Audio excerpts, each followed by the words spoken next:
Kali ini saya akan membahas tentang kekerasan pada anak.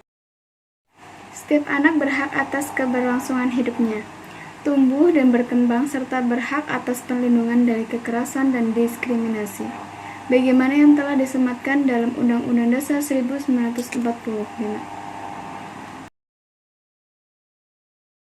Anak adalah buah hati yang tak ternilai harganya bagi sebuah keluarga. Maka dari itu, menjaganya tumbuh baik dan berkembang sebagaimana yang diharapkan merupakan kewajiban mutlak bagi kedua orang tuanya, yaitu ayah dan ibunya. Bagaimana mereka memilih pendidikan yang baik untuk anaknya, pergaulan yang baik, serta lingkungan yang mendukung. Sudah seharusnya orang tua wajib mengarahkannya kepada anak.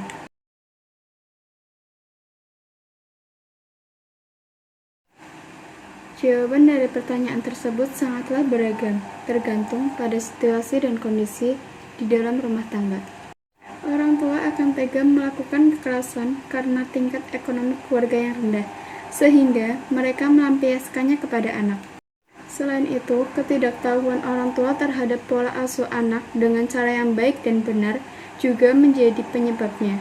Kondisi psikologis orang tua yang tidak stabil juga mempengaruhi pola asuh mereka kepada anak. Perlu digarisbawahi beberapa macam bentuk kekerasan yang diterima korban, mulai dari penyerangan secara fisik, verbal, psikis, penelantaran, atau pengabaian, sampai kepada yang paling parah, yaitu pelecehan seksual.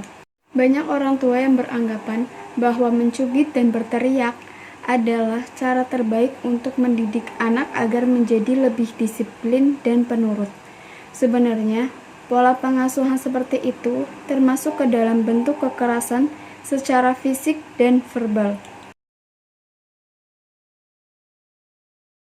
Berbagai dampak akan dirasakan sang anak karena pengalaman kekerasan yang didapatinya.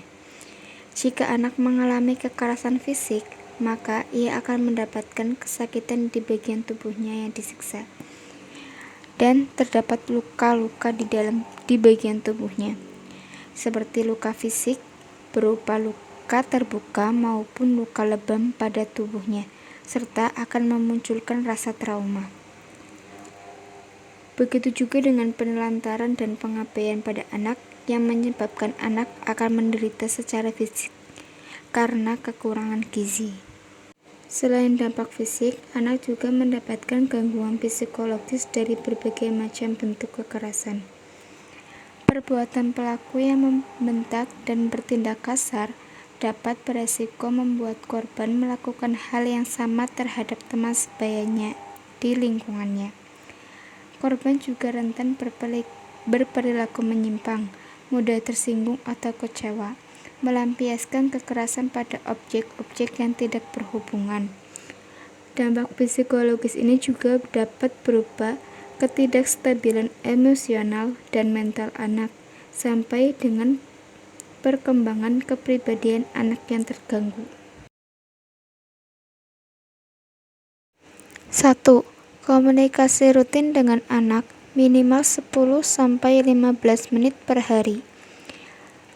Luangkan waktu berkomunikasi untuk memastikan anak tidak mengalami kekerasan.